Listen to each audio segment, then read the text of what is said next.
Welcome to Beauties and Beasties, the independent pest podcast from the UK.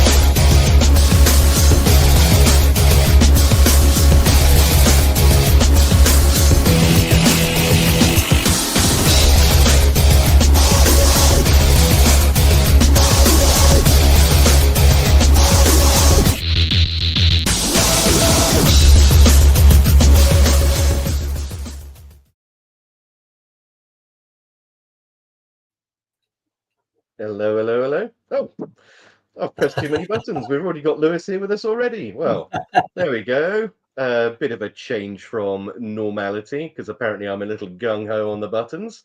But Lewis, you can join us for this little bit of debrief at the beginning. Hey, hello. How are you all doing? How are you doing, Sean? Yeah, I'm good. How are you? I'm doing very well. Busy week. I'm absolutely knackered, which is a good thing. But yeah, it's been good. Been nothing particularly exciting. Had some nice meetings with the old corporate HQ this week. Got some interesting bits and bobs lined up for the next couple of weeks, which should be very good fun. So yeah, nothing we can talk about yet. I mean, there's probably one thing we can talk about, but not quite yet. But I can tell you, go and have a speak to Lawrence at Pestec this year, and he'll give you some little teasers. There'll be something fun coming our way, in the not too distant future. So put it that way. How about you? You been busy? Oh, yeah. We've had what we had. Have I told you I'm getting a garden room built at the bottom of my garden? You're getting a garden built at the bottom of your garden. A garden room. Ah, okay. Yeah. So it's getting built out of brick and all that. So, it was just a project that's just absolutely run wild. Started off as a dog kennel, ended up with an 8x3 garden room. Okay. With dog kennels and sheds, and 25. The concrete pad took 25 ton of concrete. It just proper got out of hand, but it's in hand. It's getting done. Work wise, been busy. Rats are starting to come in now, aren't they? They're coming. Yeah. Wasps are dying off a bit. Quite a bit to do with the software stuff. There's probably some updates on CPD that's been going on this week, but to be honest with you, I don't think anyone needs to hear that at the minute, because I don't, and I can't be bothered to go over it again. So we'll save that for another night, maybe, possibly, hopefully not. And then what else? What have we done this week? Took a honeybee colony out this morning, flying around like a lunatic doing 1,000,001 things. I've started making lists. Lists are good. Yeah. Picking them off when they're done. It's just resulted in me doing that. So that's it. What else? I was about to say, it's funny that you mention sheds and the bits of rest of it, because usually I'm podcasting in from my office shed, which is in my garden, which I haven't done for the last couple of weeks. It's just been a bit cold, and I figured I'd actually just sit in my nice living room instead. But I built that out there. I'm tremendously proud. I built it, and my friend Jamie, I say he helped. If it wasn't for him, it would still be a pile of wood on the floor. But when I bought it, like when I was looking to buy this shed, tipper-tapper online, right, costs of a garden shed and the rest of it, and they're like, right, prefabricated shed from the shed store, like there's actually like one of these shed warehouses down the road, and they're like, oh yeah, all singing, all dancing, installed for you and put together, but no lights and no finish to it. It's going to be 12 grand. And I was like, no, not a chance. And I was like, I went to another company. I was like, can I just buy the bits? And they're like, yeah, sure, 4 grand. And I was like, oh, winner. Yeah, I hammer, nails, screwdriver, nail gun. I can do all of that. And I thought it was going to turn up like SIPs, like standard insulated panels, like squares. You just block it together and put it down. It's basically like a big game of Lego. Was it fuck? It was basically just rough cut bits of timber, and that was it. Lines drawn on it where you should then cut it. And I was like, I have made a terrible mistake. I have made such an awful mistake. Anyway, it takes about a month of Sundays literally to get this thing up and put together. But because I can't put it on hard standing in the garden, because I'm already well over my allocated allowance for solid permanent structure buildings in my garden and the rest of it with a conservatory. I basically was like, right, I'm just going to get hold of these gravel, these gravel trays, fill them with gravel, level it all off, get a bit of like string. It's all level. It all looks good. Yeah, that's great. I build it. It is not level. It is. I mean, it's so not level that I went online and I went on like Etsy and I got someone to make me like handcrafted a sign reading "The Crooked Cabin," which is nailed to the front of it at a little jaunty angle. But the best thing is all the tables and all the sort of like desks in there, because I can elevate and depreciate the legs, they're all perfectly level, but the walls are fucking like this all over the shop. So you stand in it and you're like instantly wanting to fall over sideways, because the perception of the entire room is absolutely fucked. Yeah. When Alex says I felt drunk, I hadn't even had a drink. Yeah. Is this the same as when you go to someone's house and they go, "I'm just going to do it myself"? Yeah. This is exactly that moment. I should have got a carpenter in it. To my credit, when it came to the sparks, I was like, I am going to pay an electrician to do this, because at the end of the day, I could have wired it all in, I could have done it and the rest of it, and it would have almost certainly caught fire and sort of like taken out the grid for the surrounding area. So paid a Sparky to come in and do it. So that's all good fun. But yeah, they're great. I mean, it's probably one of the best things I bought for the house was that little cabin, because usually it means that I have that dissociation then between the house and work. Because beforehand, when I was just sat at my like little office upstairs, I'll be working away to like 9 o'clock, 10 o'clock, because of course there was no distinction between home and work. It would just be a case of just keep on, turn the telly on in the background, sit there eating my ramen noodles off my lap, and then that was it. Like that was going. So actually having that sort of like barrier, that sort of like 12 feet of just walking from A to B, actually has done quite a bit, more than you'd think. So yeah, I think that's quite important for the old noggin too, isn't it? Oh yeah, absolutely. Like you need that dissociation sometimes, otherwise we're all terrible at it. How many of us have answered the phone at 10, 11 o'clock at night for someone with a query or worry or something? I mean, most of the time mine aren't members of the public phoning me up. It's you, Herberts, phoning me up at 10 o'clock at night.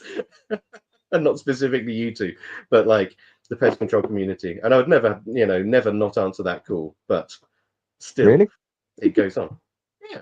If it's important enough that someone needs to phone you up at 10 o'clock at night, then it's obviously something that can't wait till morning, isn't it? No, that's not true. That's not true. Yeah, I can tell you've never run a pest control business. No, I'm saying if it's a member of the public, that's different. If it's a pest controller, people who ring you at 10 o'clock at night do not fucking want you if they've got to pay you. Do you find that, Lewis? Yeah, I was talking to a chap the other day. He got 4 phone calls at 10:30 at night, and he kept dumping them. And in the end, he answered it. And this woman said to her, "I've got a spider in my bedroom." And he went, "That's fine. That's £500 call out fee, and then the treatment's on top." "Oh, that's okay. Don't worry about it." Oh, we get it. I tell you what we get all the time is council house tenants who will ring the council. The council will say we'll be with you in 10 days. They'll then ring a private firm and expect the private firm to do the council's work for free because they're a council tenant. We get all the time. Around the council, they can't do anything, so we'd like you to come out. And you're like, right, like you're going to have to pay us. What? Pay you? Why do I have to pay you? Like we'll pay the council. I'm like, I know, exactly. Yeah. Exactly. That's why I like not having domestic clientele. I don't advertise into that market. I don't go into that market at all because I can't poke up with them. Yeah, that's huge. Yeah, we do loads of domestic work, and the one thing I've found is that the person that rings you repeatedly, like they ring you and ring you and ring you and ring you, 99 times out of 100 will not want to pay you, because it's that entitled mindset, isn't it? They are going to answer that phone to me, and I am important. And then they're like, right, you've got to pay. Oh, I'm not paying. I'm that important. I don't have to pay. Like, I shouldn't have to pay. And the other ones is ringing out of hours. If they ring you out of hours, 9 times out of 100, they're not. But That's all we the find difference here being is the people that phone me up are not domestic users or anything like that. They are you guys, pest managers, and I appreciate that you do not phone people up out of hours because you understand that out of hours is out of hours. So yeah, for me, someone phoning up in the middle of nowhere is something's gone wrong somewhere. But yeah. So yeah. with that, I mean that's our little preamble done, and we're going to bring to the stage now Lewis. Well, hey, and welcome on board. Hey, welcome aboard. How you doing, Lewis? So I'm doing well. You should be known by anyone who's on the Facebook forums. You're quite an avid sort of like contributor to the Facebook forums and the rest of it. But for those of us who have not met you or not seen your name, go on, give us a little introduction as to who Lewis is and how you got into pest control. Not necessarily your journey into pest control, but No, how you got to it. I been doing pest control since I was 18 years old, professionally, shall we say, for larger companies. Then went into a little bit of a smaller company that was a little bit more specialist, I would argue, where I got quite a good knowledge between the rodent side of things, the fumigation side of things, and also the bird proofing side of things. 4.5 years ago now, we set up by ourselves, and we've pushed down that route, not really knowing the direction in which we wish to travel, if I'm honest. Just, I want my own business and let's give it a go. I think that was key bit to sort of where it comes to knowing what you want to be and who you are is very key to how you run your business. I think that's sort of where we was aiming the conversation at in a little while. But predominantly, I have ended up being a contract-based pest control company, specialising in the agricultural and industrial sector of the area, focusing solely really around Bury St Edmunds Way. We don't travel too far. It's quite nice. I wanted I want to be able to spend more time with my family and have a better work-life balance. And I believe that I have achieved that with what I set out to do. So I'm not going to complain. So it's good to hear. So, I mean, so what then? What's your USP then? Like you mentioned before, you're not like other companies. You like small and like commercial contracts. So what makes you different from the others in your area? I would argue that it's I solely focus on the agricultural area, where we can try and provide that all-round approach, from being it a pre-harvest treatment for their grain and commodity, dealing with the smaller insects, right the way through till the rats and mice. We seem to specialise quite a lot in the high standards of the tar sites. We're now dabbling with salsa for the high audited area. So kind of giving that one-man band one-on-one approach to the largest scale customer and clientele. Obviously, the BPCA gives you a brilliant support network. So for salsa, we can have our technical inspections through other BPCA members. We used to do quite a lot of job work for other companies, and I'll be honest with you, that didn't really do me any favors. It did when I was starting out. It was great and amazing. But long term, unless you want to grow and have staff, that's not the way. You've got to look after your own eggs, so to speak. Yeah, no, that makes perfect sense. So you mentioned you do a lot with the rural sector farmers and the rest of it. So my question to you would be very quickly, and this is something that's been really kicking around for the last little while, but we've got this sort of like the farmers, the gamekeepers, they're being rolled into stewardship they were always part of stewardship, but now they are being their exemptions, the little loophole that they had before, probably the wrong way of putting it, but the exemptions that they had by being part of an audited standard have now coming to the end of their life, and they're going to have to start taking their basic use of rodenticide courses in order to carry on. Have you, being someone who's closer to the agricultural sphere, are they aware that this is happening? Are the farmers that you're talking to, are they? No, absolutely not. I think it's going to very much become a shock to them next year when they try to purchase the goods. They're not. If you sit there and try and explain to them about open baiting and the fact we can't use bromadiolone openly, they are completely unaware of why I can't do it. You know, I had one recently where there was a 25-meter concrete pad out the front of the grain store. It surrounded the grain store. The grain store had rats, and we tried Cilantro. We around the grain store, didn't work. We tried Harmonex away on the woodland edge, so to speak. There's a woodland that surrounds it, and we tried everything.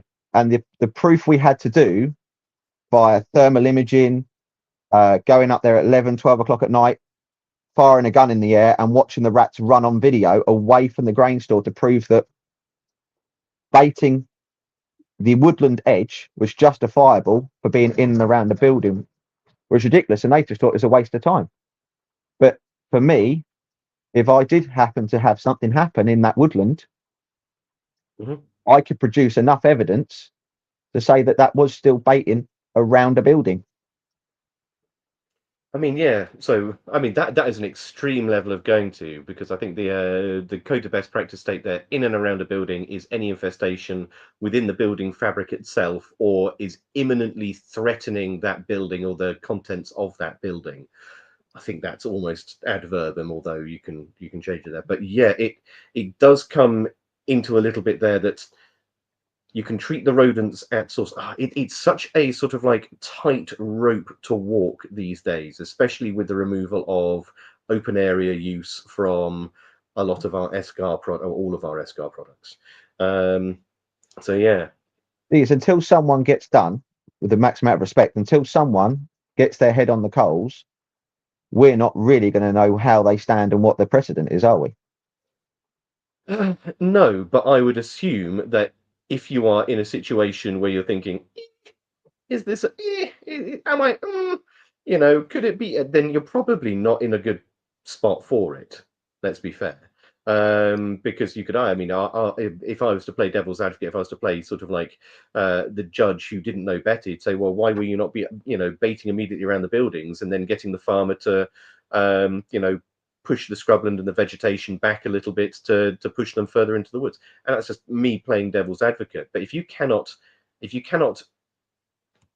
adequately explain as to why that is, then yeah. And none of us want to be the first one to find out. Put it that way. No. And we will someone will at some point. Someone is going to be the first. Someone will be the first person to run this particular gauntlet, and it is going to be difficult for everyone involved.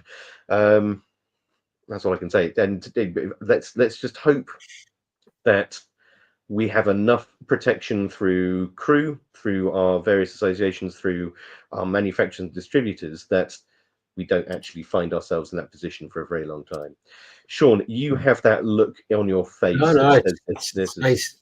Do you know, I feel like I don't have to say anything, because obviously Lewis does this sort of stuff, and yeah, it's obviously something that's close to my heart, but I get it. The only thing I would say is, if you think that it's the farming industry that isn't going to be aware, I think you're going to have a big shock, because I think it's the pest control industry that isn't going to be aware. I think come January, my prediction is, for want of a better phrase, the shit will hit the fan. Probably not so much for us, but certainly your distributors are going to have, you know, start employing extra people now for the phones to deal with all the drongos that ring up and can't buy professional use rodenticides and go, I don't know what you're talking about. I've always done this. That is absolutely going to be the case. You know, you might get some phone calls in January where some farmers just decide to employ a professional, but I don't think so. I think you might have a couple of the old boys who jack. I think that might happen as well. Happens all the time, doesn't it? When we lost strychnine, we lost, you know, a lot of the mole catchers give up. It always amazes me that they're called mole catchers, but they use strychnine. Catching them unawares, that's probably what it is. Yeah. Caught them off guard with a sneaky worm. Yeah, Vicam, I'll guarantee you now, at the end of this season, there'll be some people scratching their heads and standing there thinking, is my business worth continuing with when they've been going out 15 times to a wasp nest? We're already seeing it now, where someone said, where we're getting calls where it's like, I had a pest control around 3 times, now you won't answer the phone to her. And when the Vicam runs out, when them lads who have got Vicam run out of it, they'll struggle, and and I think you might see that in January, where some of the old boys who have got 4, 5, 6 years left just turn around and just say, I'm not doing it, I've had enough, I'm not doing it. Do you see wasps going the same way we do bees? Out of curiosity, sorry. Unless we can get to the nest and try and remove the nest and do it that way, do you see that being the future? I think it is now. If you're not using Vicam, the problem is that early in the season, when wasps are small, and when that Vulcan kills 50 wasps and the wasp nest is 70 wasps strong, it's naturally going to cause destruction of that nest, isn't it? But then bigger ones that people have ignored, that are 7,000, and there's a little bit of a distance, you've got to find them, haven't you? There's no getting around it. Putting it in the entrance is not going to work, depending on where the entrance is. And then bigger ones, you're going to have to get up close and personal.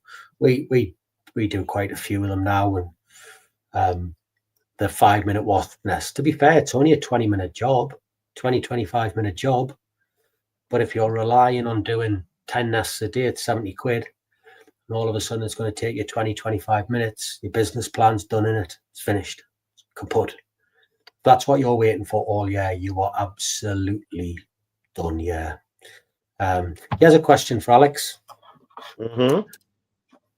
The answer is to probably use a lighter base for Vulcan, but will we lose dust altogether if not in the distant future? So that leaves me with a couple of questions. Shall I answer these ones first, and then you can follow up? Yeah, go. Let's talk about the base, like the carrier, because we are getting less blockages now, but we're still getting blockages, and it is annoying. BPC actually put an article out about it, which was absolutely brilliant. How to not get as many. Yeah, that was an article by Darren from 1EMV, wasn't it? Yeah, it was. Yeah, and I tell you the thing that he said in there, which made perfect sense, and probably one of the reasons why we were getting a lot of blockages. I thought that pumping the pressure up would help slam it up the tube and reduce the chance of blockages. But what actually happens is when your pressure's too high, if you get a slight blockage, it compacts it, and that's why you get the blockage. So we're literally given like 1, 2, and then we are with a tiny amount of Vulcan in it, like a third. We're having to flip the container up and down to get something to go through. But we're getting less that way, so that's good. But yeah, is the carrier for it, which is causing the blockages, is it too heavy on the wasps? Is that causing a problem? Is it the toxicity of the chemical? And are we going to lose it in the future? So it's kind of like in 3 parts here. So yeah, Vulcan's Vulcan is a different base carrier. It's a different sort of like tout carrier to what Vicam was. So it's going to move and flow and settle a bit differently. And because it's a bit heavier, it tends to settle down into voids a bit more, which can be problematic if you're going into a void and the nest is somewhere other than down, because it's not going to sort of like float and move about and the rest of it. So that's number 1. Number 2, permethrin is hella fast. Comparatively speaking, it's not like pralethrin or something like that, which has got where the knockdowns measured in the wing beats of a mosquito. It's that fast, but it is a type 1 pyrethroid, so it does act very quickly. But the thing with that is it is, as we keep saying, it's exciter repellent, and it doesn't actually need contact in order to be that excitory and that repellency. So the issue with that being is if you blasted it on the inside of your void and you haven't got where that envelope is, you haven't got where that nest is, the animals are just going to skirt around and they're going to move it. Unlike Vicam, where they just tramped straight in and out and they dragged it themselves into the nest. And as you well know, I've had a couple of nests recently which I've been dealing with, where literally it's gone in, down, and then sort of like across between two brick skin walls, totally sort of like unreachable in any sense. But at the same time, the dust will fall down the void, like fall past the entrance where they are, and they don't drag enough of it in, to kill some workers and the rest of it. So it is a different application method, and you've got to think in terms of a heavier base and also a repellent product. But yet dusts are problematic from a multitude of reasons. They will migrate, so they have a greater environmental risk. They will become airborne very easily. So there is an inhalation risk. So the pressures on dusts are much, much higher from a regulatory perspective than they are for granules or gels or suspension concentrates or the rest of it. In fact, that is why we had the invention of the suspension concentrate. Book, wonderful little book here, agri-formulations. I'm not reading that. You reading that, Lewis? Absolutely not. I am absolutely 1,000,000% not reading that.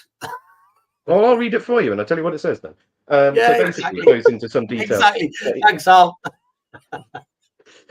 So things like the wettable powders, which are a water dispersal version of a dust, basically you can get a lot of active material into them because you're taking a powder, you're coating on the outside with an active material. You can actually get a relatively high loading on there because you don't need to worry so much about suspension and the rest of it. But there is an inhalation risk, and we tried to move away as an industry, agriculture and the rest of it, from using powders because of this inhalation. And as a result of it, we ended up getting things like soluble granules. Thanks, Davey. Soluble granules and suspension concentrates. So that's where that evolution started to occur. None of that really helps us in terms of dealing with wasps, because wasps are a very unique problem. But what you need to also appreciate and remember is wasps are a very unique problem. A dust for wasps is not. You're not going to use the same dust you'd use for wasps for treating cockroaches or for treating bedbugs or for all of the reasons I've just mentioned. So it's a very rock and a hard place for a lot of the innovators out in our industry, because it's a very niche thing. It happens once a year.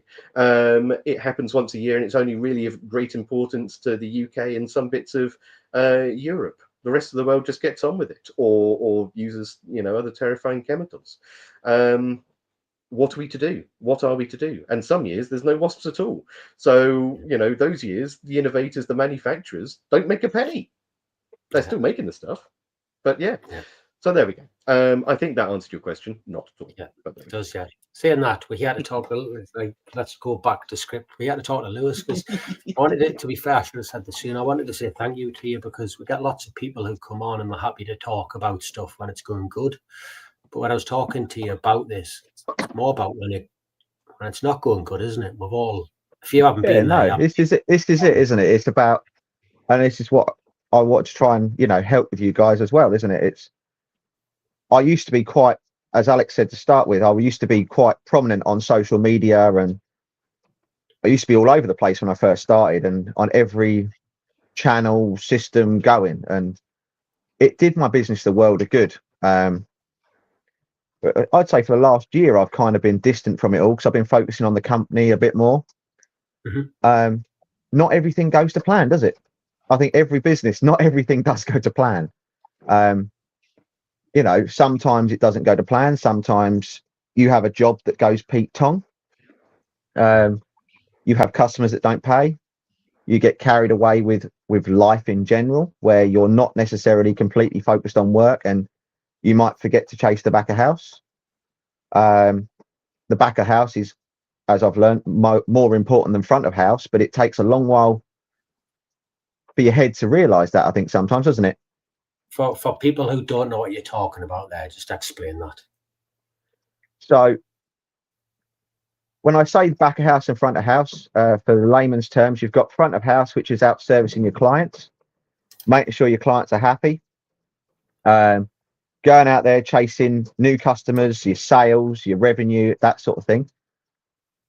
But unless you're sitting in an office or you're sitting on the sofa or in your shed, whatever one you choose to have, unless you're sitting back there actually chasing invoices, and I think based on social media I have picked up this year, it's been a very hard year for people to get paid this year. Or even if you're not sending invoices, it's very quick to get carried away and not check that back of house and not check the bank balance until you go to purchase something, and all of a sudden your bank account says, you know, and it's very quick. It might not even be down to that. We had it last year. We dumped thousands of pounds into my old transit. There you go. Bang on the money. Too busy to invoice. There you go. You come home, you walk in the door. I am the first person that's guilty of that. I walk in the door and my little Thomas, if you follow me on social media, you'll see his little face everywhere. My little boy answers that front door and he runs out to me and jumps into my arms and goes, "Daddy, I've missed you." This phone, my tablet, get chucked away at that point. And I do not care about work at that point because I didn't have a son to not see him. Yeah. And then by the time you put him to bed at 7 o'clock and you come downstairs and you see the missus and you want to have a cuddle on the sofa and watch a film, when are you finding the time? Sounds silly, but when are you finding the time to then invoice? You've got to, sometimes it's really hard to go, right, we need to go and do back of house stuff now. But it could even be other things, like we've all got cash flow. We've all got, if you're running the business, you all understand the cash flow side of things. It might not even be in your control. Last year, we dumped thousands of pounds into a transit van where the mechanic said, "Oh, you just fix this, it'll be okay. You just fix this, that'll fix it. You just fix this, it'll fix it." And I remember spending like £600-700 on this transit I had.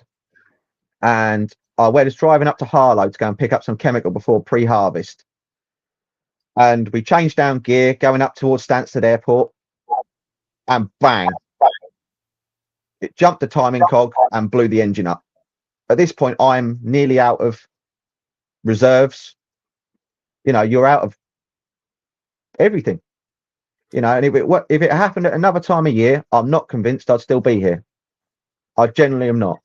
But it happened at pre-harvest, and luckily enough, at that time of year, I stole the missus' car. And I'd done pre-harvest that year out of the back of a Kia Sportage. But the money from that helped me buy my new van, and that's what then kept me back on the road. But sounds silly, but it then takes a knock-on effect on everything else, doesn't it? It's not always plain sailing. Oh yeah, I bought a new van. Why did he buy a new van? You know, was it by choice or was it by necessity? People always say this to me, like, I got a new van, they go, "Oh, you must be doing all right." I'm like, I was before I had to buy a new van. Do you know what I mean? It's the same with social media. If you are posting 24/7 on social media, it's because you're not doing enough work. Like, unless Absolutely. You've grown to that point where you can put yourself into it. But if you're a one-man band who's posting all the time, like you say, when you first start, if you're not rammed, you'll get away with it. But sooner or later, that work catches up with you. And I always say, like, people go, "Oh, you're doing really well for yourself." And I'm like, mate, if you see me on social media, you'll be in that drop between seasons. And like when it gets real busy, you won't see us on there. I'm too busy. I can't do it. Like, it kicks you in the arse, doesn't it? Yeah, absolutely. She's just shared that. It broke the car as well. And that goes back into it again. I broke, that was the new van I had. I broke the dual mass flywheel on that. I had to go and park that up. And then I took the Kia out and I was doing pest control on it. And I had to send her a picture of it being carried away on the back of an AA car because I broke that as well. I broke 2 cars in the space of a week. And we never saw the Kia again.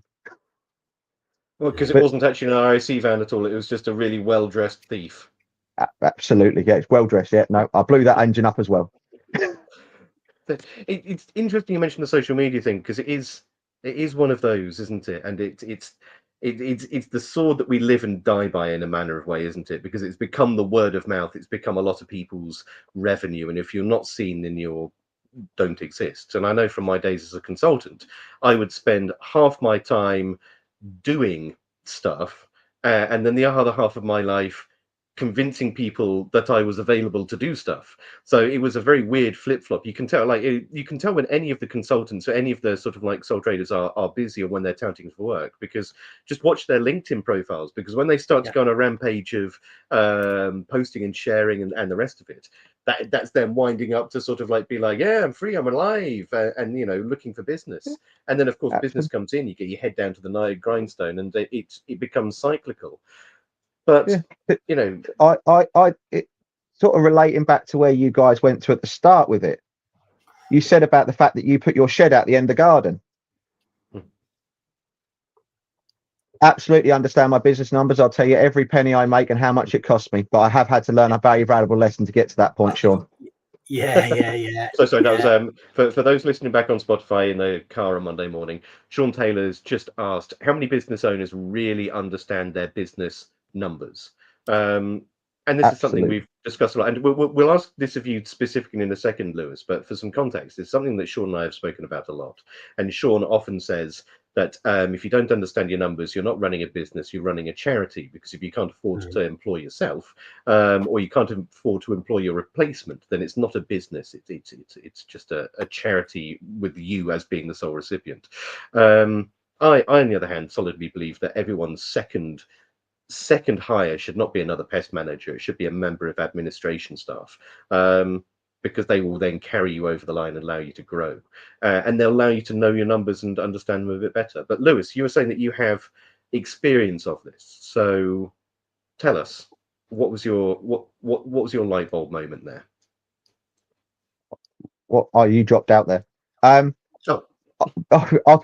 kind of got light bulb moments. To be honest with you, I think it was the moment it all goes horribly wrong, and you sit there and you lose the cash flow. You're still purchasing goods. You're still getting in debt with customers, suppliers, and you go down that route, don't you? And you're like, all right, I'm still working, I'm still going, and then the money that's coming in is paying debt from 2-3 months ago, and you're constantly revolving back, and it's very quick to happen.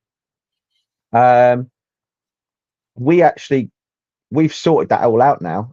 We've actually got rid of all our credit accounts with all our suppliers. We don't have a credit account with a single supplier anymore, to my knowledge. If you are a supplier watching this and I have got a credit account with you, please cancel it.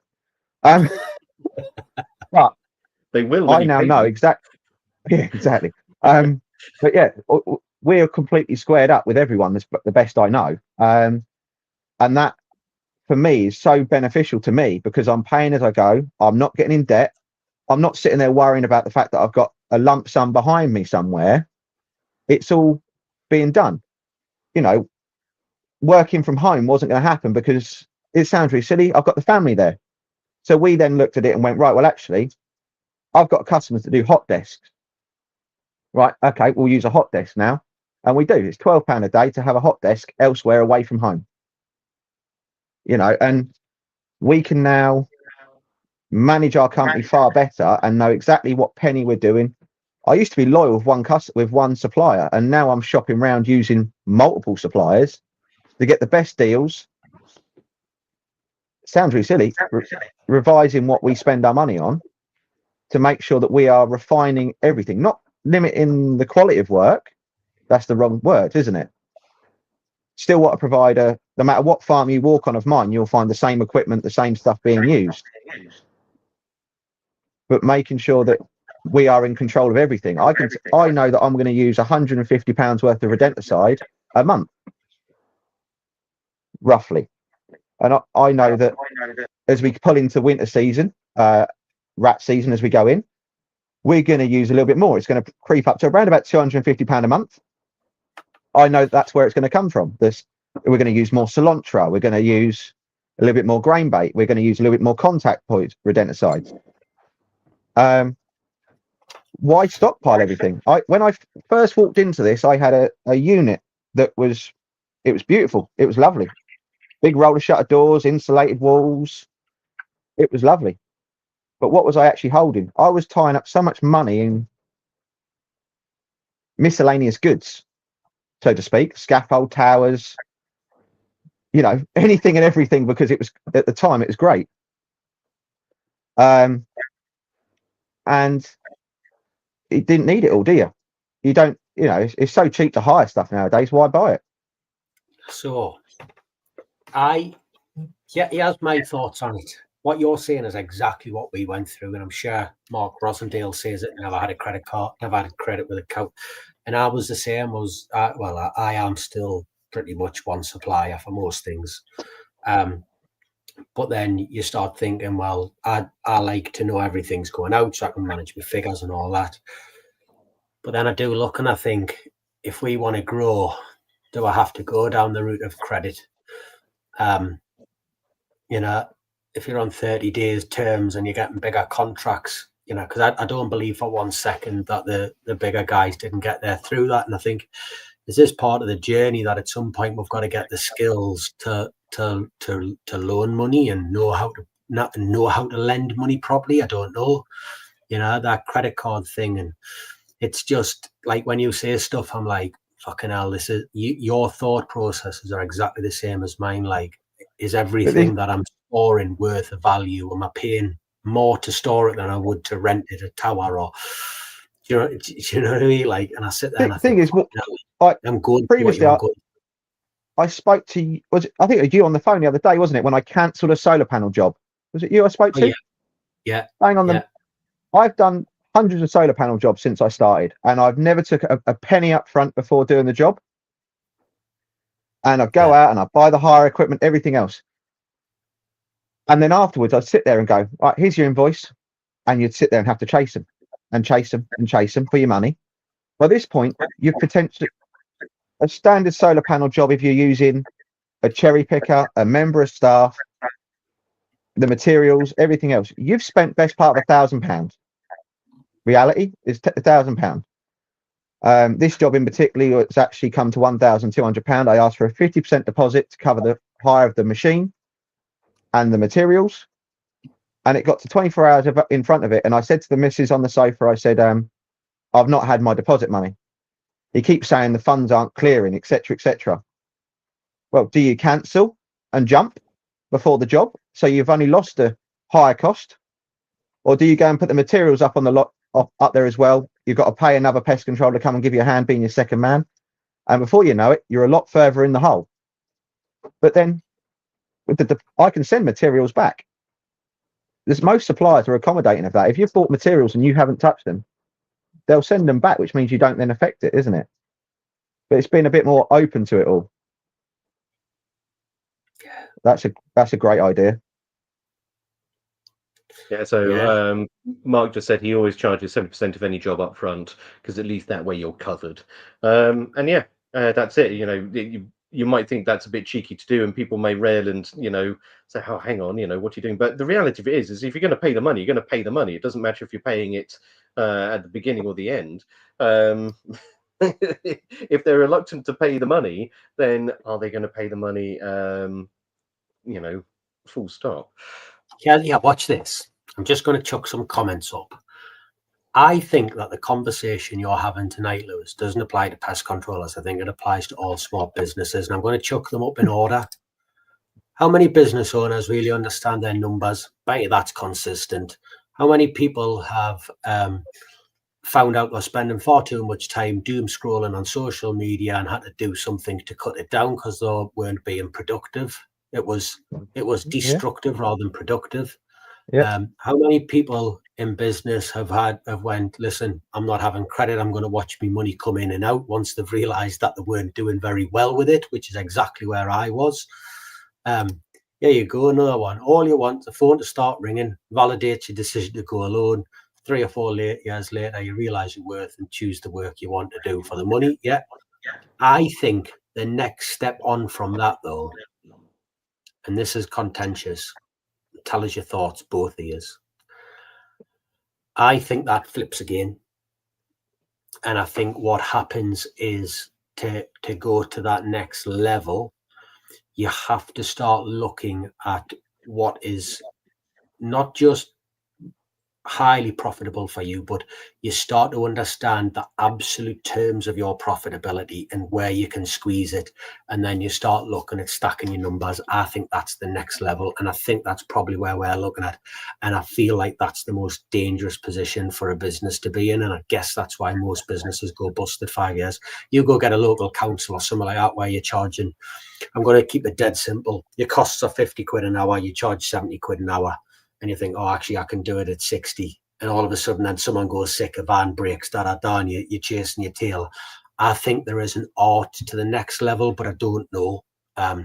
You know, price stuff into your jobs. You know, how many of them have went? How many people were buying drills and then realised that they needed to price it into the job? They were buying it out of their own pocket. Do you know what I mean? Loads. Yeah, 100%. We used to push another tech. Now we push admin support. I think this conversation that you're having now, I think this is all small businesses. It's not just, I don't think it's just a pest control related one at all. I think it's all businesses. The more you speak to, the more that they're on about it. You know, get a product, know what your profit marginability is, and as much as I hate to say it, spreadsheet it out. You know, you should know if you're going to go and do a rat job or a plumber's job, you should know that you're going to use this, and this. Why do you say you hate to spreadsheet it out? Because I think there's a really interesting thing in that one statement there that a lot of people listening to that will resonate and be like, yeah, fucking spreadsheets. Yeah, fuck this. Why are we so terrified of the spreadsheet? Why are we so? Because that feeds exactly back to what Sean was saying, which is he didn't realize he was, you know, he had cash flow, but he didn't realize the movement of it quite sufficiently enough, and it started to become problematic. If you had a spreadsheet, if you were able to sort of like drill into those numbers and kept an eye on them, it would be fine. And we all do shy away from that data capture, that sort of like back end. Why is that? I mean, both of you just there, because you both. I think I know the answer to that. I think I know the answer to that. I'll let go on. Lewis, tell us your thoughts. Why are people so scared of the spreadsheet? I'm technophobe. I hate it. I'll be the first to admit that I would go back to pen and paper, but it's not the way we're going. I absolutely 100% despise technology to a degree where I love a pen and paper, but it's not the world. I mean, I've just come over to pest software. I was using that for a good couple of months now, haven't I? I think. Yeah. There you go. I sit down and go off of that, but I've gone over to that. I had a FaceTime with another one of the pest software users the other day. I didn't realize I was only using about 25% of the pest software. And I'm now learning that there's so much more of it. All right, Adele, yeah, go on, shout out. You know who you are. Go on. You know, she sat down with me for an hour and a half going through it all and showing me the ins and outs of how it all worked. And I didn't realize how much easier it was making my life to use it. But I think it's being scared to use it to a degree. I think, tell us if you agree or not. I think what happens with spreadsheets is, one, people aren't sure of the numbers. They don't know what data to collect. They don't know how to collect it. They don't know how to analyze it. And it's what I class as it's what I class as unquantifiable work. You know, and you say the front of house stuff. And when you're a one-man band, when you first start, I think what happens is when you're in the van, you're making money, or that's your mindset. If I'm doing jobs, I'm making money. But then eventually you realize that you probably make your money sitting in the office, you know, just as much as you do out on the road. So then you stand there, and I think what happens is people just get so scared of it that they don't do it. And as long as there is enough cash flow coming in to keep them fluid, then it's something that they don't have to. But here's something that would be an interesting thought. And maybe this man here. Before you go on to that, can I give my reason, my thought as to why? Yeah, go on. Go on. Right. You know when you feel a bit ill and feel a bit peaky, and you don't feel good, but you don't want to go to the doctors because there's a bit of you that fears that if you go to the doctor and you say, my chest hurts, doc, what's up? That he's going to turn around and he's going to tell you it's something terrible. So instead of going to the doctors and having that suspicion confirmed, you will sit there and be like, right, I'm going to cut down on the ciggies, I'm going to cut down on the booze, I'm going to go walking, I'm going to make all these productive steps, and it's going to clear itself up and it'll be fine. And there's an element of ostriching that goes along with this. I think a lot of people do the same with their finances. They know something's not quite right, but they don't want to face the reality of it. They'll take the proactive steps to make it better and then hope that the symptoms go away, but they don't want to see it. They don't want to put it all down on a spreadsheet and then have that bottom line number come in the red and think, fucked up. I've done it badly. And even if you haven't done it badly, there is that fear that if you put it in black and white and pen and paper and it's all there, irrefutable for proof, then you fucked up. Then it becomes a real issue. There we go. What's this? Spreadsheet provide. So Adam Wilson says spreadsheets provide accountability and provide numbers as a benchmark on progress. Surely, spreadsheets are an absolute nightmare. However, they create a foundation that you need to build every job on. So I suppose ties into what I say. But I mean, Sean, Lewis, am I off the mark there? Am I speaking out of turn, or is there an element? I think you're right. I think as a one-man band, you've got so many hats to wear, and the spreadsheet of your accounts is such an uncomfortable one that it's so easy to turn around and say, "Me accountant does me accounts," and every year I go in and he says, "You've done this, you've done that," and I either survive or I fail. And as long as I survive every year, we're good to keep going.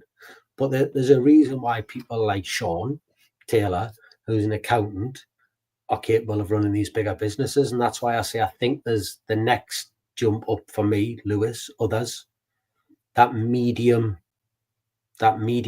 company. If you wanted to jump there, I think you've got to get your head around them figures. But here's a thought, boys. Tell us if you would sign up to this.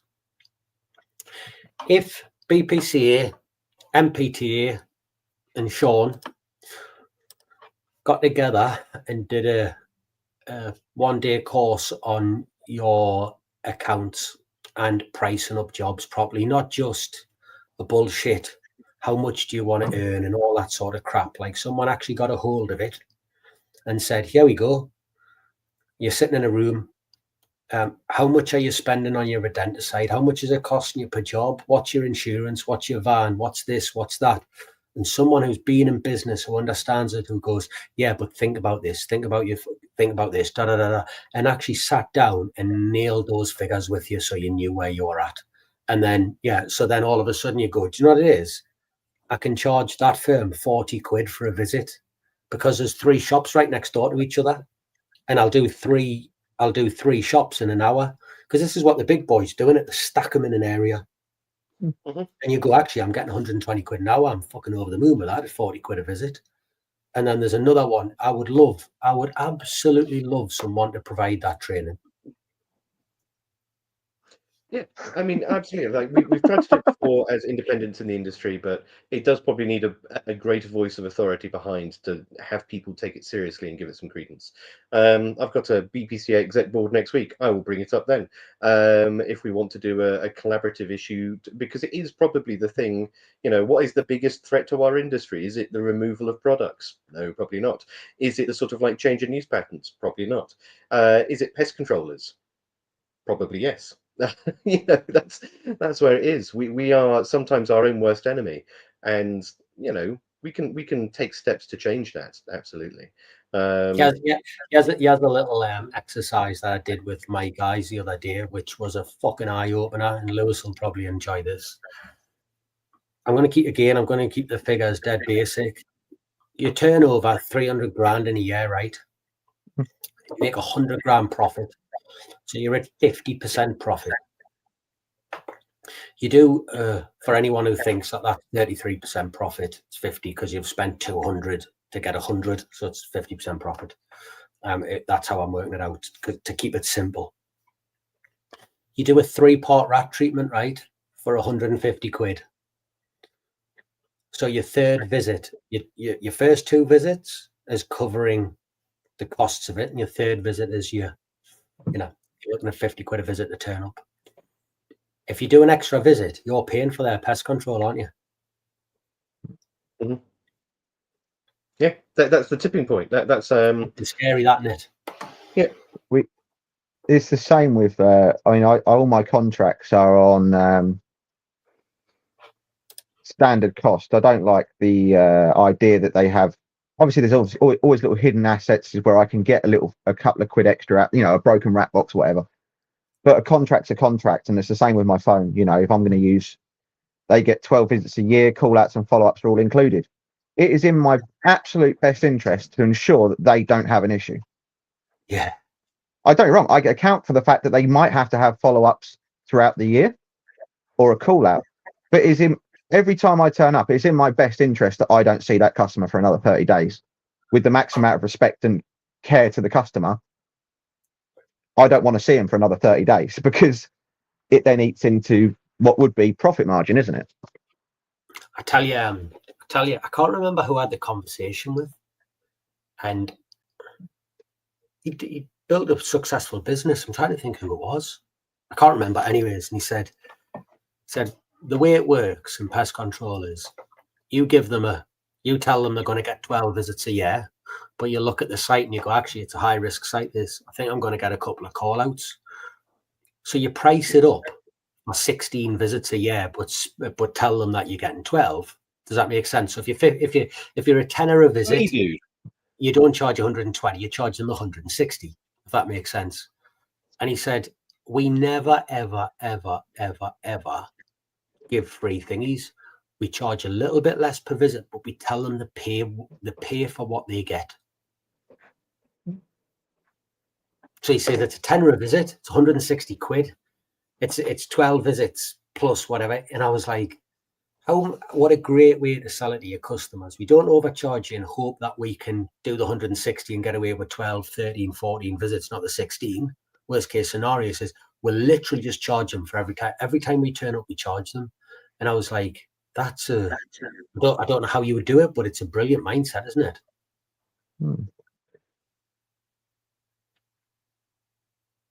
I think I proposed something similar in the past. Won't go into it now because it's out of scope what we're talking about, but it's a negotiation tool called log rolling. You offer them one thing, so here's your set 12 visits a year, and you budget on there being, so you charge them for 16, you charge them for 14, you're going to do 12, but they think they're going to get 16, and everyone gets something a bit different from it, but everyone thinks they come in, a winner there. So you're basically rolling several things into one under one umbrella in your negotiation. So yes. There we go. Right, so back to the point at hand, because this is like wildly wobbled. We're talking about sort of like bringing success from adversary. So there's going to be a lot of folks listening to this, Lewis, who are either have been in a similar place or are in a similar place or going through a similar thing where, this pipe dream that we have sold them, pest control, best job in the world, being your own boss, best thing you'll ever do, is not in a good place for them. So what would be your bit of advice to get out of that hole, to get back onto an even keel, to be back on winning straights? It is definitely learn your business. Learn your business and find loopholes not necessarily loopholes, but find ways to make your life easier. How can you save time? If the office is an issue, how can we save time? Is the fact that we actually went down the technology route. I started learning how to use QuickBooks more effectively. I started making sure I was using my Zettel. It's the card reader app, but on your phone. I'm sending SMS text messages to people to chase debts. If you can't find it on, if you've rung them a couple of times and they've sent them a few reminders, send them a text message with a payment link. It sounds really silly. There's no friends in business. We're all friends. It's fair enough. But when it comes down to being owed money, get on it. You got to. I'm friends with all my customers. I like to think I'm friends with all my customers, and I hated being that guy. That. Oh yeah, but they're really nice to me. Every time I turn up, they make me a cup of tea. Such an old Marjorie or whatever their name might be. I might owe you 50 quid for the last visit and you turn up the month later. Oh yeah, I forgot to do that. Next thing you know, you're 100 quid in the pan. It's that point where you sit there and say, actually, she's not putting food on my family's table. I am. Mhm. That's my money. I've done my job. And it's that point of the wearing many hats thing that Sean said about earlier. And unfortunately, debt collector is one of them. Yeah. And just growing a pair and walking into that accountant's office and saying, oi, you're 30 days overdue. Where's my money? You don't sort it out. I'm sending the kids up here and they're going to turn this place into a playpen. You know, it's, but it is. And then it sounds really silly. Get rid of social media. I did. I got rid of all of it for a little while. And I sat there, instead of sitting on my phone in the evening, I'd sit there on QuickBooks in the evening. I'd sit there on, I obviously went to Form Connect.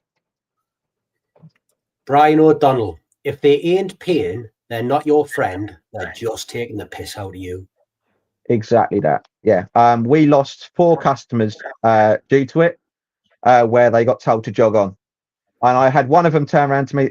Not one of the customers, another pest controller come to me the other day and said, "Oh, I took a site off you." I said, "Did you?" He said, "Yeah, I took this customer off you, this little calf." And I laughed at him. I said, "All right, mate, no worries. Enjoy that one, won't you?" They still owe me money, but I just don't. You write it off after a period of time, don't you? And I just patted him on the back. I said, "Enjoy that one, young man, and have fun." Yeah.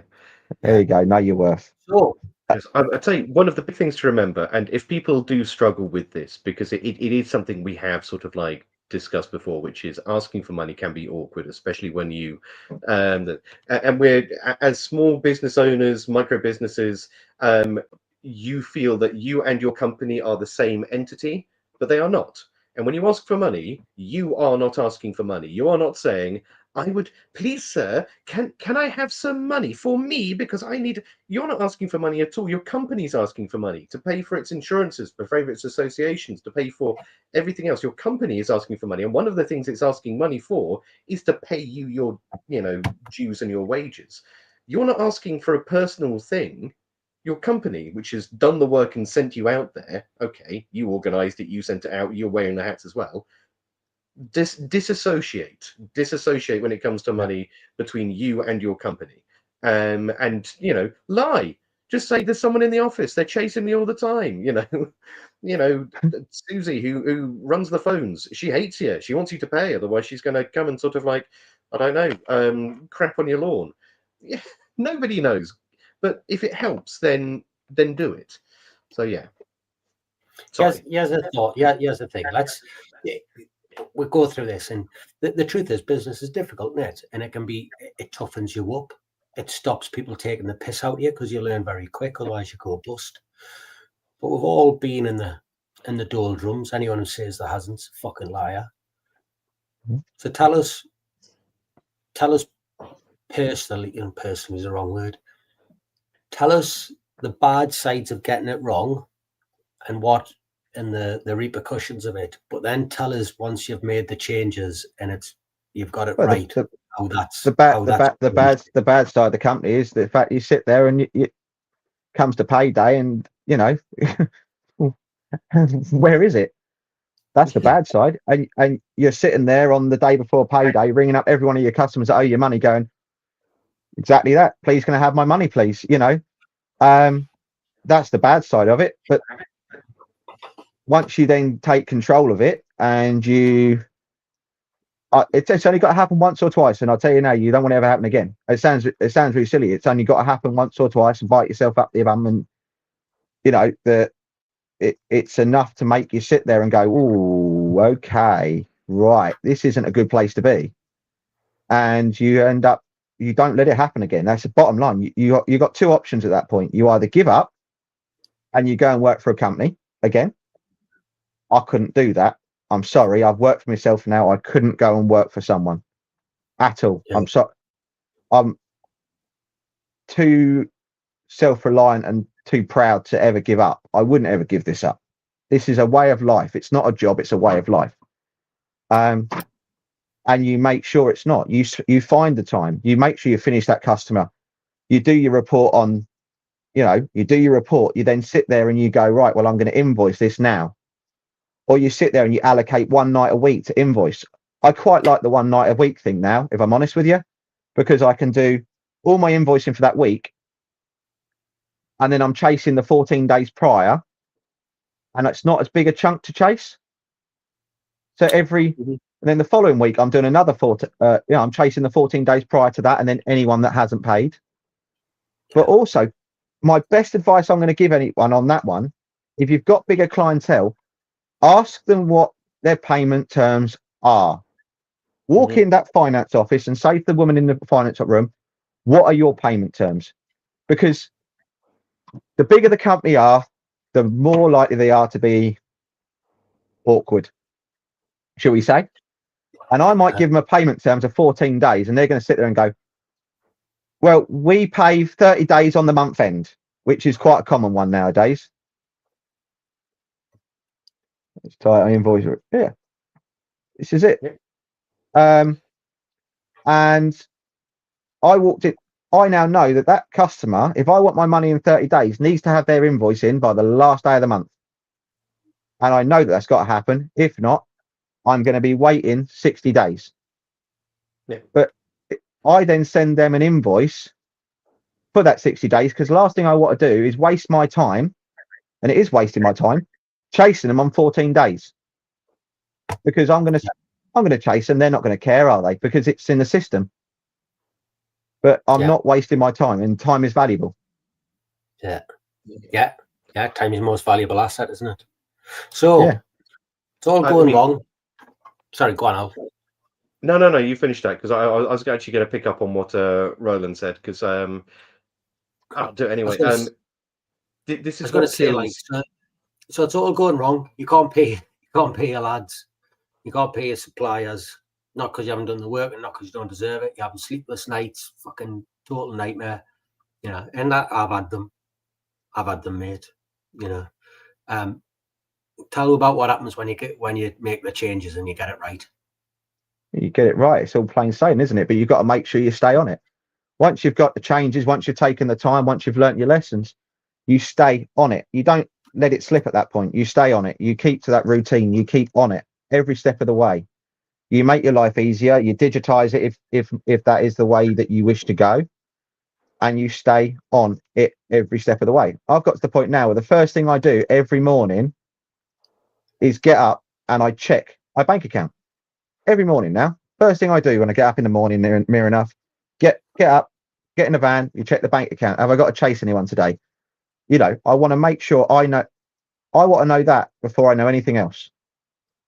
And that's where you've got to be at. Despite whether you're a one-man band, you're a 20-man band, or however many people you've got, I think running that back of house, I spend probably 50% of my day on the road doing the back of house or organizing stuff. Yeah, be nice to have that person in the office, so to speak, but a lot of the time you feel like you've got to be doing it. And that's why we put the systems in place now, that there's certain things that can be helped and they can help with, but why don't you just we just do it as we go, because it makes life so much easier, especially if you're not got to report back to an office, have you? I'm not a technician on the road. I've not got to go back to the main office and tell them what I'm doing. You write your report out, you do that on one system, you pull your phone up and you invoice them with a second. 2 emails at once, they can address them both at the same time. Yeah. I mean, I agree. So, do you find now, after putting systems in place, you have less to worry about, or do you worry about different things and worry the same amount? I worry a lot less. I worry a lot less. I come home, I can switch off, because when I get home, I'm home. I'm able to relax a bit more. I'm able to go and play with the family a bit more. And I'll be honest, I'm a lot less snappy at the family. It sounds really daft, but you go home and you're not firing up at the family as much, are you? Because you're not stressed about work, and you can go home, you can put your phone away, you can put your tablet away, and that's the end of it, isn't it? Can I ask you a personal question? Yeah. I don't know about you, but I would never, ever, ever, ever walk into my front door. And if I was in a doubt, if I was snapping at the family and she said, "What's wrong with you?" I couldn't bring myself to say, "Finances ain't great." I would literally rather die than fucking say that. I would just force my way through it. Like, we're all right now because we're like you. We've done stuff with our processes. We watch everything. I spend every Monday in the office doing this, chasing stuff, looking at stuff, da da da da da. And now I could spend 2-3 days in the office. You know, it's getting better. But do you think? Well, first of all, would you discuss that with your missus? Because I couldn't. I think it's one of those ones, isn't it? It's the fear of failure, and I think that's probably a valid fear, isn't it? A fear of failure to the family potentially. Mm-hmm. It's back to the spreadsheets, isn't it? Yeah.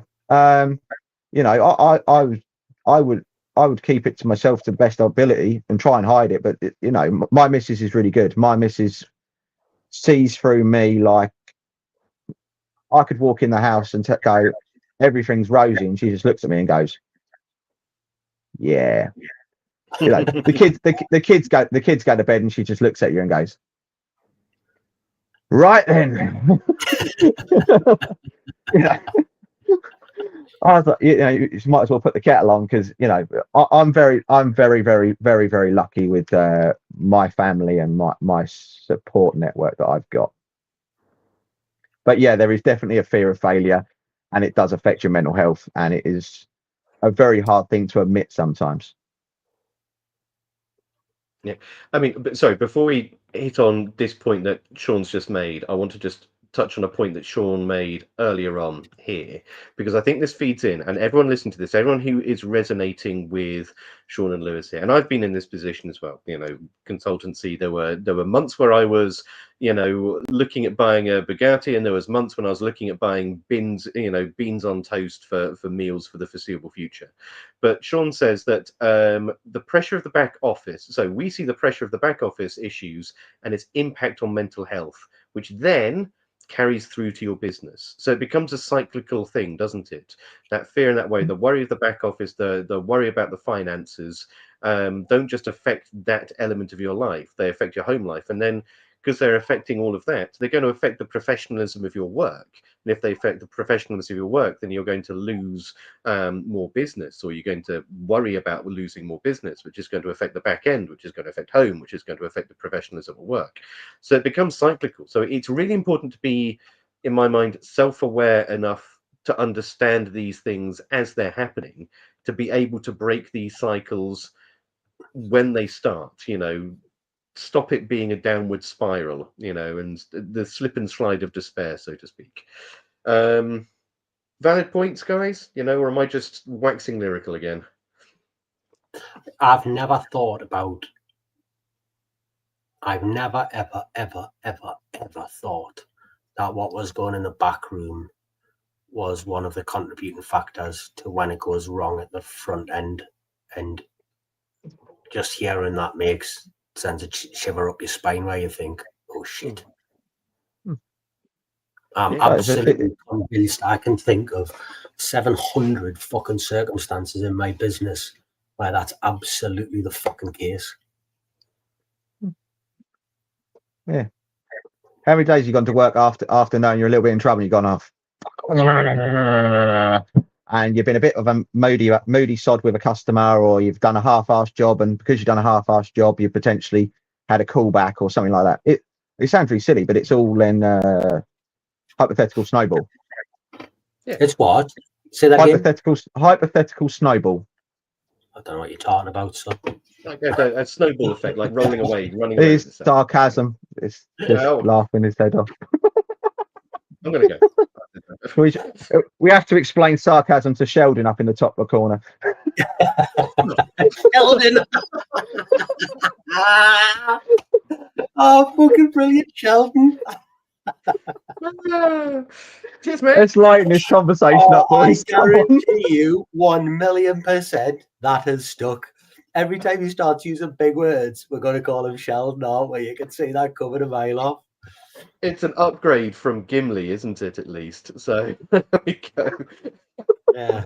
So we got a little bit of time left, but I mean, back to I do want to bring this up because we were about to talk about this, and I ran over the top. Another good point that Sean made was, if you're really worried about people dodging your calls, start up a dummy account with your company name behind it called legal@yourcompanyname.co.uk, and then send them the official correspondence from that. So it looks as though you are taking action more seriously than you may. Maybe. So yeah, that's I like that one. That's really good. What you think? You're suddenly thinking, Sean, about setting up a. We've got to do something. Do you know what it is? Like I don't mind telling you, I've had a thought for a while, and it's something which this conversation has absolutely cemented in my head. If I said to you, you need technical advice on a job, a bird job, an insect job, a rat job, how many people do you think you could ring up? Not friends, businesses, Killgerm, MPTA, BPCA, whoever you're a member of, PestFix, 1ANV, Rat Pack, whatever it is, and get the answer to the question that you need, and how fast would you get that answer? Well, if you're to phone me. Yeah, Alex, a consultant. The point I'm making is that in this industry, we have an awful lot of learning. All our learning is based around technical.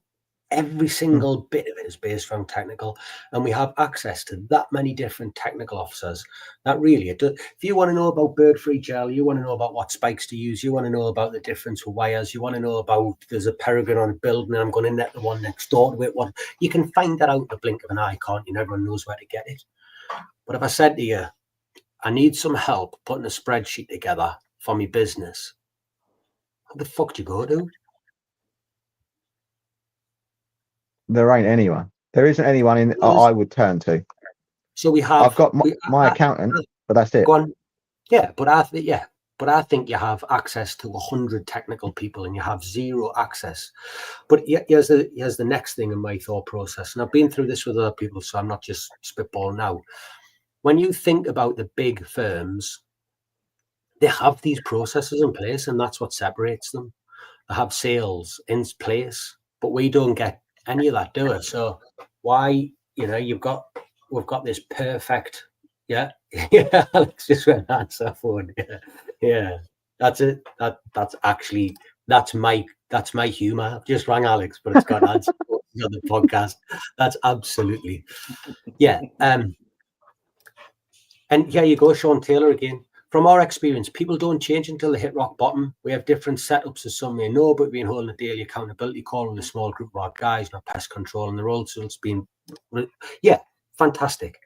We don't have, as an industry, I don't think we have that. And why can we not put something like that together, whereby there is someone or some group of people or some ability for us to sit down and say, listen,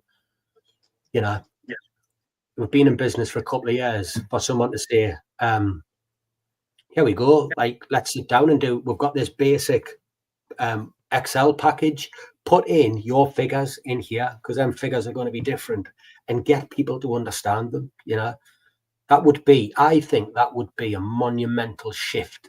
And I think you would stop all this 50 quid an hour fucking wasp net, 50 quid wasp nests, 45 quid wasp nests. You would stop all that. I think people would get it. I think Lewis just pressed the wrong button. He'll be joining us back in a second. But yeah, if you're interested in that, I would say go and speak to Lulu at Pest Tech coming up. She might have something up her sleeve which may help you with that. Back to the stage, Lewis. Yeah. So Mark said something. Yeah, you don't need it, Sean. Know the cost of each job, charges you make a profit. The bigger we get, and the more that we do stuff, the harder that gets. We know what our hourly rate is, but actually breaking stuff down. And there's a thing called it's on our system. We don't use it. Maybe I will. What's it called, Al? It's in invoicing, where you can put everything into a thing. So you go, that's rat work, that's bird work, that's this work, that's that work. Itemization. Stay there, I'll tell you now. It's called... Don't do what I done. I tried reading the question and shut myself out of it. Yeah, I figured you had. So, just while you look for that, I mean, Mark, nominal values. Yep. So, know the cost of each job, and it sounds so simple. You say, just know the cost of your job. Know the cost of your job. How long, Mark, did it take you to know the cost of each job? How long did that take? And then bear in mind, how many folks have been out there for no more than 6 months, a year, 18 months? And they're and even people that have been in it for 2 years, 3 years, 5 years, you come across jobs that you've never done before. So with that, how do you estimate? How do you guesstimate what it is? And I fully agree with Sean, and that's why I'm saying go speak to Lulu, because that unless you have someone give you that range finding shot, that benchmark, 2 years, there you go, you've had 2 years of it. But did you know the cost of every job when you started? When you first, that first job that you ever took, and someone said, right, how much is it? Nobody tells the numbers. You look at Alex, you know what you do? You ring around your competitors, you find out what they charge, then you charge 10% less. Like, how many people are doing that? All of them? Don't do that. I mean, it's tempting. What I'm saying is, if I had that where you could literally go, cost is this much, and you've got someone who knows, that would be class. That would be class. Yeah. I mean, Mark says, serve their job and then charge it accordingly. I don't disagree. I mean, and if you have a formula that you have, then it works. But so many people have no idea how to build that formula. I pay £500 a year for my insurance. Should I break that down to a daily rate? Should I say that if I expect to do 1,000 jobs in a year, then I, should tack 50p on? How do we do that? US friends have it down to a T. Yeah, they're mercantile to the extreme. But there we have it. Formulaic. Think we all have targets though as well. Pardon? Everyone's got their target. I now know, after all this, I now know what my baseline is. Mm-hmm. I know what I've got to guaranteed what I've got to make, and then I know what I would like to make a little bit more, and then I've got my I have a job work pile that is my, I don't know, your cherry on the Terry Bakewell. You got your pastry, I got the cream, but that job work is my target of my cherry on the top. Mm. Yeah. Oh yeah. If you're not if your formula, let's say, doesn't account for growth, and it doesn't account for dilapidations of your equipment, and if it doesn't, if your margins don't take that into account, then you can be profitable. You can pay yourself a good wage, but the second your van breaks, where does the money come to fix the van? Your DR5 blows up in your face. How do you figure that out? Yeah. So yeah, it's a big thing. We need to push the industry for this, but we could talk pricing all night. And as we saw with the Wasps episode, it is a wildly divisive subject as to what we feel that we are worth as an industry. But all I can say is, generally speaking, we don't think we're worth enough, and that is a worry. But no, as we come into the final stretch, Lewis, I'll tell you, we're going to turn this on its head. And before we ask you the final 3 questions, we're going to ask you this question, which is gone. Sean and I. So ask of us a question, if you will. What is the question you'd like to ask of me and Sean from, turn the tables on its head?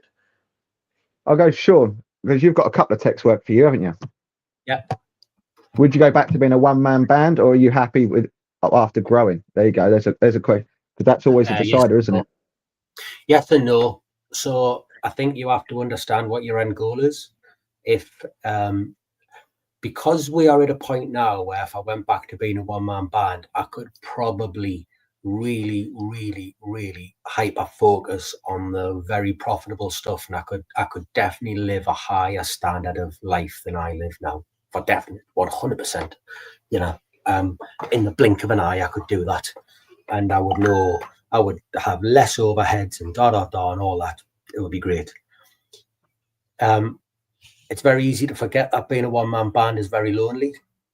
The other thing as well is, I think staff are like customers. to a degree, and this is honest, they are friendly, but they're not your friends. They're there to get paid. Let's not forget that. But there is still a relationship with them, which is not a friend relationship. It's more, you know. And the two lads I have, I love them to bits. You know, if they left, I'd be gutted. So would I be less stressful if I went back to one-man band now? Potentially, but then you would end up in this position of having this work that you couldn't service, and you'd have to employ someone. So I would definitely employ people. The other thing as well is, I always think to myself, cometh the hour, cometh the man, innit? Like, for me, what are you going to do with your life? Are you just going to stop? Like, and don't get us wrong, if you want to stop a one-man band for the rest of your life, that's absolutely fine. And I'm not telling you that that's wrong. I promise you it's not. But for me, the way I'm built, I think to myself, do you want to go to your grave thinking, I wonder if I could have grown into a two-man band. I wonder if I could have grown into a 5. I wonder if I could have grown into a 10. I wonder if I could have made enough money that I made my kids comfortable. I wonder if I could have done this. I wonder if I could have done that. And that wonder, that drive in me is what keeps us going. So going back to a one-man band now, probably not. But if both of my lads left tomorrow, you know, I don't know, say they've had some offer or will fall out or whatever's going on, and they go, listen, we're both off tomorrow. Would I try to build back up to where I'm at now? I don't think so. I think it would sicken us to lose them. So I don't know. I think you've got to try and employ someone, because it changes your mindset about the way bosses behave overnight. You know, every employee thinks that the boss wants just money out of you, doesn't care. And there is a lot of bosses out there like that. But once you become a boss, like, to think you don't care, they take up that much of my headspace thinking about them. Are they okay? Are they all right? And I might not communicate it on purpose, you know, because it's not my place to ask them about the family life. You can overstep the boundaries, so it's a difficult line to tread, you know. Someone comes in, he's upset. Should I ask him about his family life? Is that me prying? Is that me caring? And it spins your brain. It spins my brains every day, and I enjoy that side of it. But I say this all the time.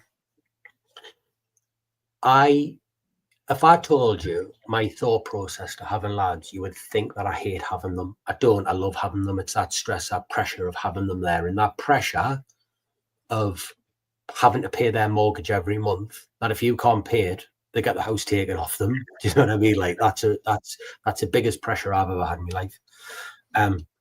But the truth is, like, I've got 2 good lads, and one of the worries that I have is that we'll hire a bad one. Because if my head spins as much as it does with 2 good lads, one bad lad would destroy you. That one rotten apple thing, it wouldn't be one rotten apple destroying a barrel's apples. I feel like would be a fucking poisonous snake bite that takes you out in seconds. That's one of my worries. So will I go back to one-man band? Nope, not unless I do something wrong, or they leave, or whatever it is, or it's factors outside my control. Do I enjoy being a boss? Absolutely. It gives you a different perspective on life and a different perspective on people. Should you do it? I would recommend it, because I think it'll give you skills in dealing with people in a whole different way. Is it for everyone? No. And if you're not that way inclined, don't do it, because it would be the pits if you weren't that way inclined. Hope that's not too long an answer. No, seriously, I've got no intentions of growing any bigger than what I am. I have got no intentions. I am 100% happy just the way I am. But I thought that for other businesses that are starting out, like we got what to aim this at with other one-man bands that are trying to feed their way through the industry, I thought that'd be a good little question to have for other people out there that may potentially want to, you know, grow and become the next whatever company. Yeah. Just quickly going back to my point of this is the journey that every pest control, every business is on, and I think anyone who's employed someone will get this. Every time I've taken someone on, I have shit my pants, thinking I can't pay the wages, I can't afford to have them, but I need them. But then they're not going to be fully busy and and I panic. And you take them on, and you don't have enough work for them. It's impossible to have enough work for them. But then they come and they join you and they grow into it. And now, if they leave, fuck me, we'd be done. We would be done. Do you know what I mean? So yeah, I definitely on every occasion have employed people before having the work for them, and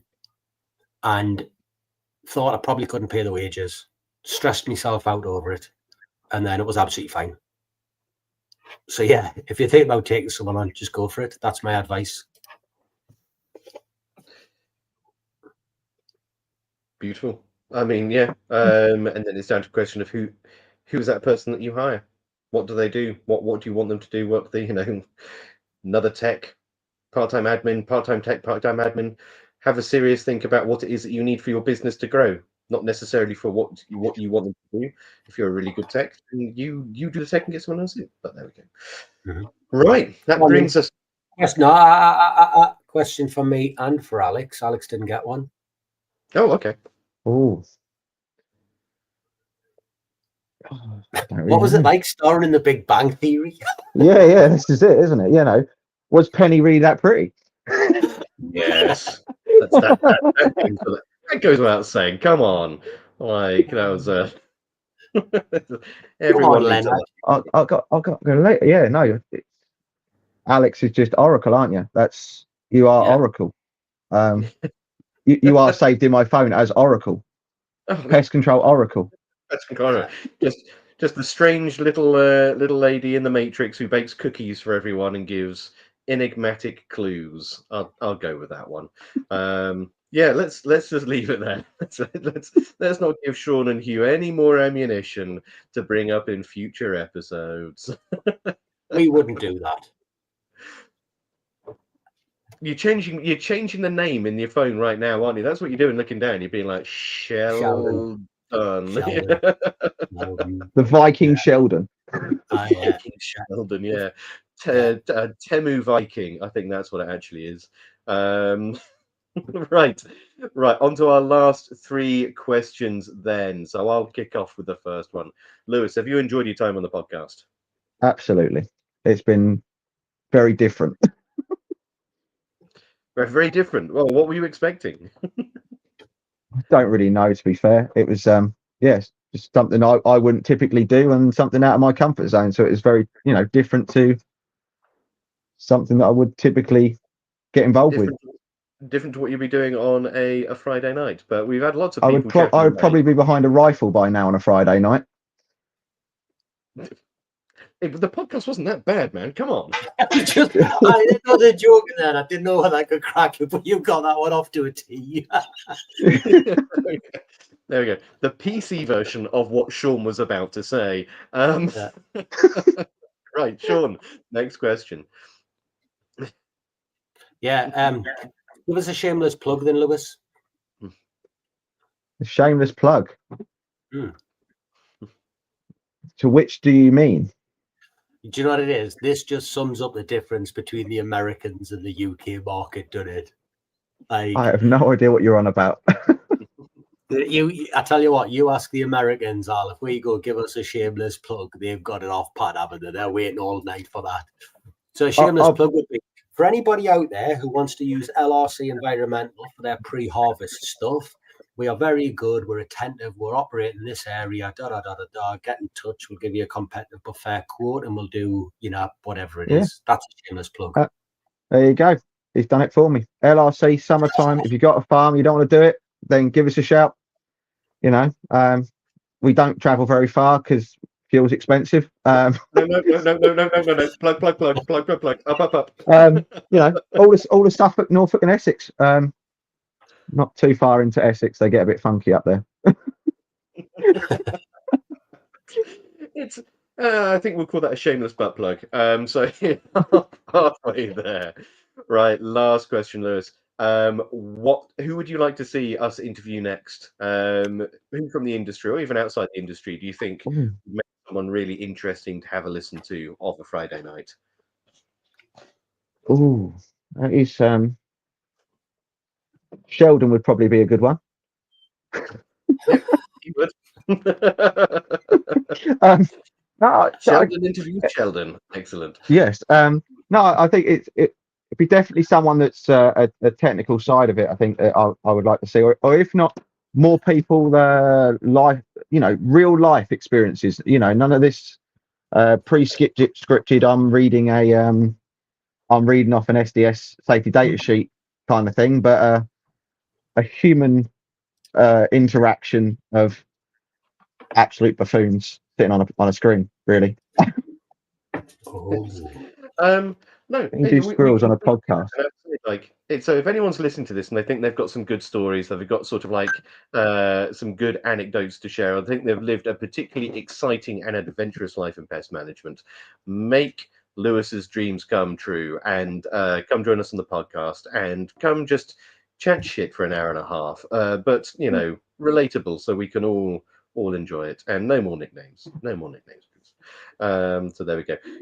Lewis, lots of love coming in on the chat for you. It's been a real pleasure having you on this evening. And yeah, there we go. Any last words, Sean? I want him to come back on, not straight away, but I think the one thing I think we aren't doing as a podcast, which I think we probably should, for obvious reasons. I think we've probably been. Did you know we've been going over 2 years now? Yeah. 2 years. Truth be told, I've never watched one. I'm sorry, everyone. We've lost Lewis. He's gone. There we go. Yeah. Lewis is gone. Yeah. But I do wonder if we went back, especially to the one-man bands, the two-man bands, the and get them back on and see their journey. And I think I would love to do that. So the thing is, if you come to me 2 years ago to what my journey was then, to what it is now, I used to do job work for massive companies. I took on a massive bird net that was £70,000 a couple of years ago. And it was massive, absolutely mind-boggling. And I wouldn't ever touch a single one of those jobs now. I don't interested in subbing out. It's a completely different business. And I think as we all grow, it all completely changes. Yeah. I think what we'll do, if there's anyone out there who wants to know the journey of someone, suggest them as a guest to come back. Other than that, I think what me, Alex, and Hugh will probably sit down, have a look through, and see who we think have got a new journey and where they are and where they've been, and we'll do like a recap stroke story. I think that would be really, really interesting. You need to do something to help me and Sean, though, because I've said this behind the scenes a lot. Sean said it right now. Just everyone in the chat, please, just very quickly, just say, do it, Hugh. Just type, do it, Hugh, because Hugh is absolutely on the warpath. He loves getting new guests in. We're like, Hugh, we've got some really good people that we've got in the archive. Would love to get to see them again. Would love to hear from them again. He's like, nah, we've got some great people lined up. And he does. He's absolutely sort of like, thank you very much. Why? But with that, we can sort of like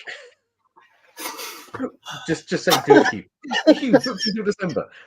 January rolls around. Let's have some repeats. Let's do the rest of it. But with that, I think Sean's so funny. He's given himself an embolism.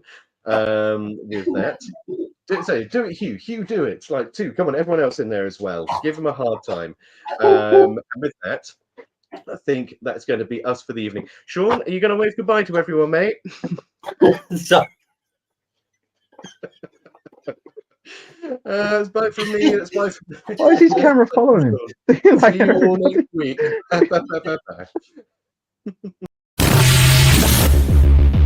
Thank you for listening to the Beauties and Beasties podcast.